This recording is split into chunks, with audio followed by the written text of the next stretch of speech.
बिस्मिल्लाहिर्रहमानिर्रहीम। अस्सलाम वालेकुम नादरीन, आप यूट्यूब चैनल देख रहे हैं। मैं इमरान खान हूँ। लीडर जो होता है ना नादरीन, वो थोड़ा सा आगे देख रहा होता है। यानी वो चीज़ें जो हम लोगों को नज़र नहीं आ रही होती, नौकरी पेशा लोगों को नज़र नहीं आ रही होती। यानी नौकरी पेशा शख्स जो है वो अपनी नौकरी से बाहर नहीं देख सकता। जो कारोबारी आदमी है वो अपने फ़ायदे और नुकसान से बाहर नहीं देख सकता। एक जो सियासतदान है वो अपने इक़्तिदार से बाहर नहीं देख सकता। लेकिन लीडर जो है, वैसे कम होते हैं लीडर दुनिया में, लीडर बहुत दूर तक देखता है। और वो जिस नज़र से चीज़ों को देखता है, वक्त साबित करता है कि उसके देखने का एंगल ठीक था। इमरान खान साहब यहाँ पे इस खित्ते में दो बड़े अहम मामलात में दुरुस्त साबित हुए हैं। एक, इमरान खान साहब ने जो कुछ भी अफ़गानिस्तान की जंग के बारे में कहा था वो हूबहू वैसे ही साबित हुआ। इमरान खान साहब 20 साल से कह रहे थे कि अफ़गान जंग का कोई अंजाम नहीं होगा, आपको टेबल पर बैठकर अमेरिका को वहाँ से निकलना पड़ेगा और वो मुश्किलात रहेंगी अमेरिका के लिए। तो हमने देखा कि वही हुआ। हालांकि अमेरिका की असेसमेंट कुछ और थी। वो बहुत ताकतवर मुल्क है, अमेरिका के पास बड़े वसाइल हैं, लेकिन इसके बावजूद अपने बेशुमार डॉलर ज़ाया करवाने के बाद अमेरिका के साथ वही हुआ जो इमरान खान साहब ने कहा था। इसी तरह से जब यूक्रेन और रशिया की लड़ाई शुरू हुई तो इमरान खान साहब ने यह फैसला किया कि इसके अंदर हम न्यूट्रल रहेंगे और हम ना रशिया का साथ देंगे ना हम यूक्रेन का साथ देंगे, क्योंकि इमरान खान साहब ये जानते थे कि इस जंग को जो भी एस्केलेट करेगा इसका नतीजा कोई नहीं निकलना। और आज डोनाल्ड ट्रंप की इंतज़ामिया आने के बाद जब चीज़ें तब्दील हुई तो वो होता हुआ भी हमें दिखाई दे रहा है। मिसाल के तौर पे जो बाइडन ने जो गलती की थी यूक्रेन को लेकर, यानी हुआ ये था कि चंद ही हफ्ते के अंदर यूक्रेन को बहुत बड़ी मिकदार में हथियार पहुंचाना शुरू कर दिए, बहुत बड़ी मिकदार में सपोर्ट देना शुरू कर दी और पूरी दुनिया से जदीद हथियार, जदीद इक्विपमेंट, वॉर प्लानिंग, सारा कुछ जो है वो पहुंचाया गया यूक्रेन में। और फिर रशिया के मुकाबले में सारे मुल्क इकट्ठे हो गए। अब लड़ तो रहे हैं वहाँ पे यूक्रेन के फौजी या यूक्रेनी नौजवान लड़ रहे हैं। कुछ और जगहों से भी लोगों को पहुंचाया गया पैसा देकर, फाइटर्स को ले जाया गया वहाँ रशिया के खिलाफ। लेकिन जो पैसा इस्तेमाल हो रहा था वो अमेरिका का और यूरोप का इस्तेमाल हो रहा था। तो एक पागलपन था जंग का जो बहुत आगे तक ले गया। ऐसा लगा कि जैसे यूरोप ने और अमेरिका ने जंग को बढ़ाने की कोशिश की है जंग को ख़त्म करने से ज़्यादा। यानी उन्होंने इतना ज़्यादा सपोर्ट कर दिया यूक्रेन को कि दोनों तरफ से बड़ी तगड़ी लड़ाई शुरू हो गई। अब अगर वो जंग को रोकने के लिए इतनी कोशिश करते तो शायद ये जंग चंद महीनों में या चंद हफ्तों में वो जंग रुक जाती।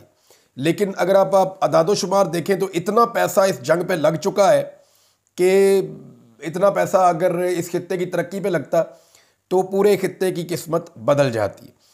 अब रशिया जो है उसका अगर आप टोटल बजट देखें दिफाई तो वो पूरे यूरोप से ज़्यादा का है। वही यूक्रेनी सदर जो अमेरिका से निकला तो वहाँ काफ़ी शर्मिंदगी का उसे सामना करना पड़ा।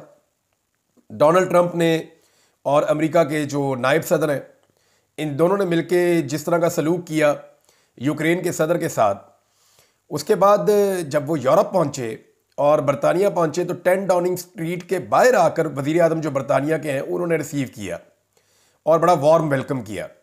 इसके अलावा खबर आ रही है कि जनाब उनको रॉयल रिसेप्शन भी दी जा रही है। यानी जो शहजादा चार्ल्स हैं बरतानिया के, वो भी अब रिसेप्शन दे रहे हैं और वो भी मिलेंगे इनको, ज़ेलेंस्की को, जो यूक्रेन का सदर है। इसके अलावा मैक्रोन हो या जो जर्मनी की गवर्नमेंट है वो हो या जितने बड़े मुल्क हैं यूरोप के, वो सारे के सारे सपोर्ट कर रहे हैं यूक्रेन को। लेकिन ये यूक्रेन को कितना पैसा दे सकते हैं? अभी बरतानिया ने 2.26 अरब डॉलर का कर्ज दिया है यूक्रेन को लड़ने के लिए कि जनाब आप इससे हथियार खरीद लें, आप रशिया के साथ लड़ाई लड़ते रहें। तो अब कर्जा लेकर वो हथियार खरीदेंगे और रशिया के साथ लड़ाई लड़ेंगे। इसके अलावा जो है वो जर्मनी ने फुल सपोर्ट का कहा है, ऑस्ट्रेलिया ने सपोर्ट का कहा है, कनाडा ने सपोर्ट का कहा है, फ्रांस ने सपोर्ट का कहा है। तो यूरोप अपनी पूरी सपोर्ट दे भी दे तो क्या वो यूक्रेन की मदद कर सकता है और इस जंग को रोक सकता है? तो जवाब ये है कि अमेरिका के बगैर उनके लिए ऐसा करना मुमकिन नहीं है। क्योंकि देखें, रूस का अकेले का जो दिफाई बजट है वो पूरे यूरोप के दिफाई बजट से ज़्यादा है, नंबर एक। और रूस ने लगभग 41% तक अपने बजट को, ये जो सिनेरियो इस वक्त चल रहा है जंग का, इसकी वजह से बढ़ाया भी है। दूसरी बात यह है कि जो यूक्रेन के सदर हैं उनका ये कहना है कि 1 से 2 लाख उनको इजाफी फ़ौजी चाहिए होंगे जो फ़ौजी रूस को एक बड़े हमले से रोक सकें। लिहाजा ये फ़ौजी कहाँ से आएंगे? इसमें जब आप अदादोशुमार देखते हैं जो यूरोप के पास हैं अमेरिका के बगैर, तो वो बमुश्किल 30,000 फौजियों का बंदोबस्त और इंतज़ाम कर सकते हैं कि वहाँ पे उन्हें तैनात किया जा सके। तो ये बड़ा मुश्किल है और सूरत हाल उतनी आसान नहीं है अमेरिका के बगैर जितनी यूरोप को लग रही थी। अब अमेरिका की कमी का एहसास भी होगा, दूसरी जानिब अमेरिका को भी थोड़ा दबाव का सामना करना पड़ेगा, क्योंकि अमेरिका का जो इत्तेहादी है वो यही मगरबी ममालिक हैं। ये वाले जो मुल्क है ना, यूरोपीय ममालिक या बरतानिया या ऑस्ट्रेलिया, यही तो दुनिया में अमेरिका के इत्तेहादी है और इनके बलबूते पे अमेरिका पूरी दुनिया के ऊपर रूल करता है। जिस चीज़ को चाहता है उसके ऊपर अपनी मर्जी का फैसला करवा लेता है।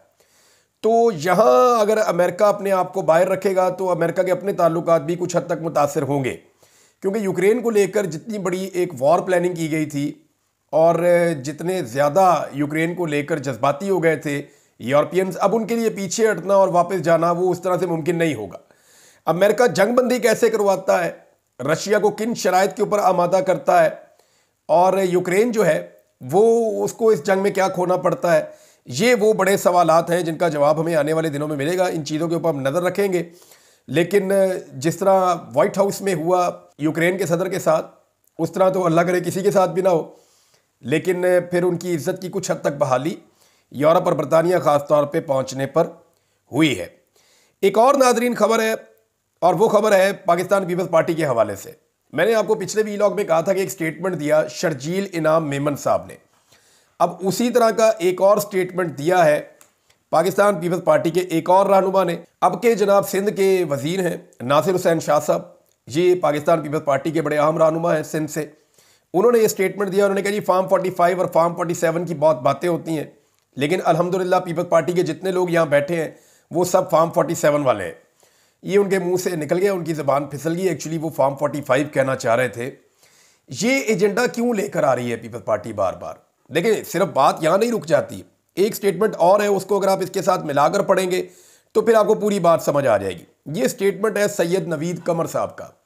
सैयद नवीद कमर साहब जो है वो पाकिस्तान पीपल्स पार्टी के सीनियर रहनुमा है। उन्होंने कहा बजट आ रहा है, हुकूमत को बजट में वोट ना देने का ऑप्शन मौजूद है। अभी ये मार्च का महीना है, मार्च पूरा और अप्रैल पूरा गुजरेगा, फिर मई पूरा गुजरेगा, फिर जून में जाके बजट आना है।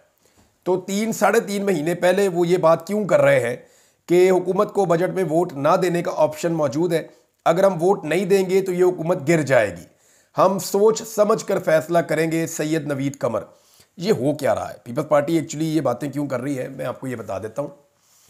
जो एक फार्मूला है इस्लामाबाद में डिस्कस भी हो रहा है और बहुत सारे लोग इसके लिए दावा करते हैं कि ये एक्चुअल खबर है पर्दे के पीछे, कि जिस वक्त ये तय हुआ था कि पीपल्स पार्टी और PMLN मिलकर हुकूमत बनाएंगे, तो ये भी तय हुआ था कि दोनों आधे आधे वक्त के लिए मिलकर हुकूमत बनाएंगे। यानी शहबाज शरीफ साहब आधे वक्त के लिए वज़ीर आज़म रहेंगे और फिर बाकी आधे वक्त के लिए बिलावल जरदारी को वज़ीर आज़म बनाया जाएगा। अब ये क्यों होना चाहिए? आसिफ अली जरदारी ये समझते हैं कि उनके बेटे की जो सियासी सलाहियत है वो इस कदर नहीं है कि वो आसिफ अली जरदारी साहब के बाद किसी वक्त खुद से वज़ीर आज़म पाकिस्तान बन जाए तो उसका हाथ पकड़ के एक मरतबा उसे वज़ीर आज़म की कुर्सी पर बैठाना लाजिम है। तो जरदारी साहब ने अपने मुंह से ये बात एक दिन कही भी थी। आपको याद होगा जरदारी साहब ने फरमाया था कि मैं अपनी ज़िंदगी में बिलावल को वज़ीर आज़म देखना चाहता हूँ। तो इसका मतलब अब आप समझ जाइए ना, वो अपनी ज़िंदगी में ऐसा क्यों करना चाहते हैं, क्योंकि वो ये बात समझते हैं कि उनके बाद ये काम करना इतना आसान नहीं होगा और ये मुमकिन नहीं रहेगा, पीपल्स पार्टी खा जाएगी, क्योंकि बिलावल की वो सियासी समझबूझ नहीं है जो उनके वालिद की है, या पार्टी पे शायद वो कंट्रोल नहीं है जो उनके वालिद का है। तो अब वो ये चाहते हैं बन जाए। लेकिन हुआ ये कि बीच में एस्टेब्लिशमेंट्स के ज़्यादा नज़दीक हो गई मरीम नवाज़। मरीम नवाज़ की एस्टेब्लिशमेंट के साथ जो कुर्बतें बड़ी हैं और जिस किस्म के मनाजिर हमने देखे, ख़ासतौर पर आर्मी चीफ के साथ जो उनकी एंगेजमेंट रही 2-3 मरतबा, उनकी वजह से भी पीपल्स पार्टी में बेचैनी बढ़ी है। और उन्हें लगा कि ऐसा तो नहीं कि कहीं धोखा हमारे साथ हो जाए और फिर मिड टर्म इलेक्शन हो जाए और उसके बाद मरीम नवाज़ को वज़ीर आज़म पाकिस्तान बनाने की तरफ एक सफ़र शुरू कर दिया जाए। अब ये पाकिस्तान पीपल्स पार्टी को ये चीज़ें बेचैन कर रही हैं, तो उस बेचैनी जो है वो आहिस्ता आहिस्ता धमकियों में बदलती है और आहिस्ता आहिस्ता जो है प्रेशर बढ़ाने के लिए इस किस्म के स्टेटमेंट्स भी सामने आ जाते हैं। नादरीन, एक और ख़बर है और ये ख़बर अगर आप सुनेंगे तो आपको गुस्सा आएगा कि आप हरकतें इनकी चेक करें कि ये कर क्या रहे हैं पाकिस्तान में। एक खातून है 20वें ग्रेड की और उनको जनाब ओहदे से फारिग कर दिया गया है। और ये खबर दी है शहबाज राणा साहब ने। शहबाज राणा साहब खबर लेकर आए। खबर यह है कि वजीर खजाना मोहम्मद औरंगजेब, उनके लिए एक नॉन कस्टम पेड गाड़ी है और उसके ऊपर झंडा ना लगाने पर 20वें ग्रेड की खातून अफसर को ओहदे से फारिग कर दिया गया। नॉन कस्टम पेड गाड़ी पता कौन सी होती है? जिसका टैक्स नहीं भरा हुआ होता। अब वजीर खजाना का काम क्या है? पाकिस्तान से टैक्स इकट्ठा करना। वजीर खजाना की ड्यूटी क्या है? पाकिस्तानियों से टैक्स इकट्ठा करना, बहुत ज़्यादा पैसा जमा करना और उसको इस तरीके से खर्च करना मुल्क के अंदर कि उससे और पैसा जनरेट हो और मुल्क की मईशत बेहतर हो। लेकिन आप अंदाज़ा करें कि वजीर खजाना जो पाकिस्तान के लिए टैक्स जमा करता है, वो वजीर खजाना खुद एक ऐसी गाड़ी रखता है जो कि नॉन कस्टम पेड है इस खबर के मुताबिक। यानी अगर वजीर खजाना की अपनी गाड़ी नॉन कस्टम पेड है, उनकी अपनी गाड़ी पर टैक्स अदा नहीं किया गया, तो फिर पाकिस्तान में और कौन टैक्स अदा करना चाहेगा? तो नॉन कस्टम पेड गाड़ी के ऊपर झंडा लगवाना चाह रहे थे। अब ये कोई सरकारी खातून थी, इन्होंने कहा जी कि गाड़ी के कागज ही नहीं है, इस पर मैं झंडा कहाँ से लगा दूँ? तो उन्होंने जनाब इस पर कानूनी हैसियत पे सवाल उठाया। उसके बाद वो जो खातून ऑफिसर हैं उनको ओहदे से फारिग कर दिया गया। ये है नाज़रीन पाकिस्तान में आवे का आवा बिगड़ा हुआ। अब औरंगजेब साहब को इसलिए लाया गया था कि ये ज़रा सियासी किस्म के बंदे नहीं हैं, ये उस तरह की लुटमार नहीं करेंगे, इनका कोई सियासी मोटिव नहीं है। लेकिन आप देखें वो भी नॉन कस्टम गाड़ी चलाना चाहते हैं रवायती सियासतदानों की तरह। यानी यहाँ पे खरबूजे को देखकर रंग बदल जाता है और उन्हें इस बात का पता है नॉन कस्टम गाड़ी के ऊपर तो है, गाड़ी तो सस्ती होती है ना, कस्टम बहुत ज़्यादा होता है। उन्होंने कहा मौजें करो, वजारत है पाकिस्तान में, मौज लुटो। लेकिन वो एक ब्यूरोक्रेट है, वो खड़ी हो गई और उसको जनाब ओहदे से हटा दिया गया शहबाज राणा साहब की खबर के मुताबिक। नाज़रीन एक और खबर जो बार बार दी जा रही है कि आज़रबाईजान में शहबाज शरीफ साहब ने जो बार बार दौरे किए हैं, इन दौरों के नतीजे में आज़रबाईजान पाकिस्तान में कोई $2 अरब की सरमायाकारी करने जा रहा है। देखें ये खबर देने से पहले ना हमारे लोग ज़रा सोचते भी कम है। आप दो चीज़ों पे गौर कर लें। एक तो आज़रबाईजान का जो टोटल जीडीपी है ना, वो पाकिस्तान से 5 गुना कम है। यानी पाकिस्तान का जितना जीडीपी है वो आज़रबाईजान से 5 गुना ज़्यादा है। दूसरा, आज़रबाईजान के अपने ज़र मुबादला के ज़खायर पाकिस्तान से कम है। तो वो अपने जो इतने कम ज़र मुबादला के ज़खायर हैं जो उन्होंने बड़ी मुश्किल से जमा किए हैं, अभी उन्होंने एक जंग लड़ी है कुछ अर्सा पहले, बड़ी मुश्किल से उनकी इकॉनमी खड़ी हो रही है, वो अपना $2 अरब अपने मुल्क में से निकालेंगे और लाकर पाकिस्तान में इन्वेस्ट कर देंगे और उस मुल्क के अंदर इन्वेस्ट करेंगे जहां पे अपने लोगों को ये एतमाद नहीं है। अभी एक सर्वे मैंने आपको पिछले वीलॉग में पढ़ के सुनाया ना कि पाकिस्तानियों को 88% पाकिस्तानी ऐसे हैं जिन्हें पाकिस्तान में सरमायाकारी करने पे एतमाद ही नहीं है, वो करने ही नहीं चाहते। यहाँ पे हर 5 में से एक पाकिस्तानी सिर्फ ऐसा है जो इसके बारे में सोच सकता है। बाकी लोग तो यहाँ पे काम ही नहीं करना चाहते, पैसा ही नहीं लगाना चाहते, सरमाए को महफूज ही नहीं समझते। तो ये जिस मुल्क में अपने लोग महफूज नहीं समझते, आज़रबाईजान वहां पे आकर क्यों सरमायाकारी करेगा, सवाल ये पैदा होता है। दूसरा एक और बड़ा इंपॉर्टेंट क्वेश्चन है। देखिए ये जो MOU साइन होते हैं ना, इनका कोई जवाब नहीं होता। ये तो खैर सगाली होते हैं ना जी, हम इसके ऊपर काम कर लेते हैं, इस पे काम कर लेते हैं, इस पे काम कर लेते हैं, इतने $1 अरब आ जाएंगे। MOU अगर साइन करने हैं तो आप आज़रबाईजान के साथ एक $100 अरब के MOUs भी साइन कर सकते हैं। यानी मैं एक बंदा पकड़ देता हूँ, कोई भी अंग्रेज, कल उसके साथ 10 MOU साइन कर देता हूँ $2 अरब के, तो हमें कौन सा कानून पकड़ेगा या पूछेगा? उनकी बुनियाद के ऊपर आप खबरें नहीं बना सकते। आज़रबाईजान के अंदर पाकिस्तानी बहुत सारी इन्वेस्टमेंट कर रहे हैं। मैं क्योंकि आज़रबाईजान मैंने ट्रैवल किया कुछ अर्सा पहले, तो मैंने ये देखा कि वो अपनी इकॉनमी को बेहतर बनाने के लिए इंडिया और पाकिस्तान से वहाँ पे बाकायदा इन्वेस्टमेंट जा रही है और वो इन्वेस्टमेंट के हवाले से कुछ उन्होंने वीज़ा और कुछ उन्होंने सहूलतें भी प्रोवाइड की हुई हैं। तो वो तो चाह रहे हैं उनके मुल्क में पैसा आए, तो वो वहाँ से पैसा निकाल कर पाकिस्तान में क्यों लेकर आएंगे, एक ऐसे मुल्क में जिस मुल्क के अंदर ऑलरेडी उस मुल्क के अपने लोग पैसा लेकर उस मुल्क से बाहर जा रहे हैं। नाज़रीन परवेज़ खटक साहब ने काबीना तो ज्वाइन कर ली है शहबाज शरीफ साहब की, लेकिन हैरत की बात यह है कि वो अपनी ही काबीना में अजनबी हैं। यानी कोई भी उन्हें खुशामदीद नहीं कह रहा, कोई भी उनका दिफा नहीं कर पा रहा, बल्कि PMLN के लोग कह रहे हैं जी ठीक है, शहबाज शरीफ साहब से पूछें कि क्यों रखा परवेज़ खटक साहब को। तो परवेज़ खटक साहब इससे बेहतर है कि वो काबीना का हिस्सा ही ना बनते। काबीना का ऐसा हिस्सा बनकर एक अजनबी की तरह वहाँ पे रहना, ये किसी भी ऐसे सियासतदान को जो साबिक में वज़ीर आला खैबर पख्तूनख्वा भी रहा हो, जो वज़ीर दिफा पाकिस्तान भी रहा हो, उसके लिए खासी मायूब बात है। नाज़रीन कज़ाफ़ी स्टेडियम के हवाले से भी ये खबर है और ये खबर मैं आपके सामने रख देता हूँ। अंदाज़ा कीजिए एक के बाद एक बुरी खबर आती है। ये मोहसिन नकवी साहब का एक और कारनामा रिपोर्ट हुआ है जी। मोहम्मद उमैर साहब के ट्वीट से मैं आपको ये तस्वीर और वीडियोस दिखा सकता हूँ। पहली ही बारिश में कज़ाफ़ी स्टेडियम के नए तामीर शुदा हिस्से की छतें टपक पड़ी। अरबों रुपए से बने इस प्रोजेक्ट में कितनी करप्शन होगी, ग्रीन लेन की तरह पहली बारिश में ही सब कुछ बह गया, इस खबर पर कितने प्रोग्राम हुए, ये उन्होंने सवाल भी उठाया। मामला ये है तो फिर प्रोग्राम्स तो होने चाहिए थे, निकलना चाहिए था। लेकिन अजीब बात यह है कि मोहसिन नकवी साहब करें या अनवार काकड़ साहब करें, जो भी इस वक्त पाकिस्तान तहरीक इंसाफ के खिलाफ इस्तेमाल हुआ है उसको किसी किस्म की पकड़ नहीं है।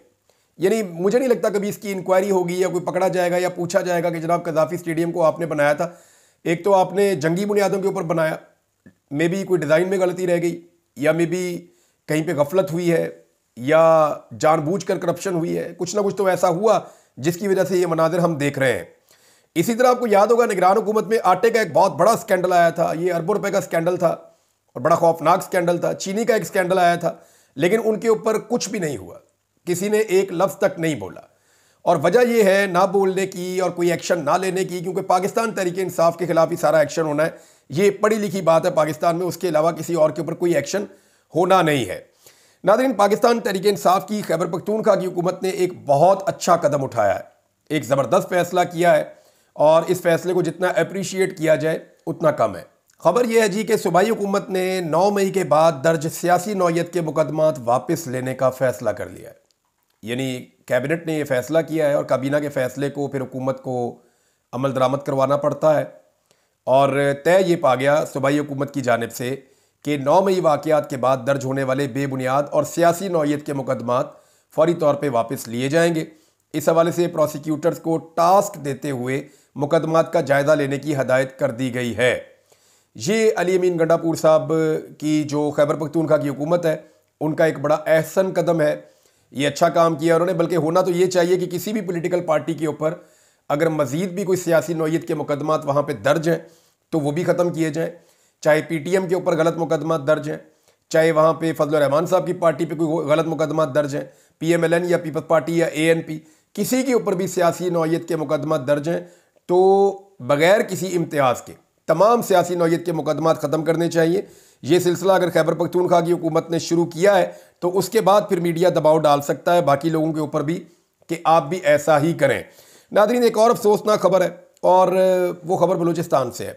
बलूचिस्तान से अच्छी खबरें कम मिलती हैं और तकलीफ़ होती है बुरी खबरें सुनाते हुए बलूचिस्तान के हवाले से, लेकिन ये एक और ख़बर है। बलूचिस्तान में पुलिस ने प्रेस क्लब के अंदर घुस के जो है वो उसातिज़ा को गिरफ़्तार किया है।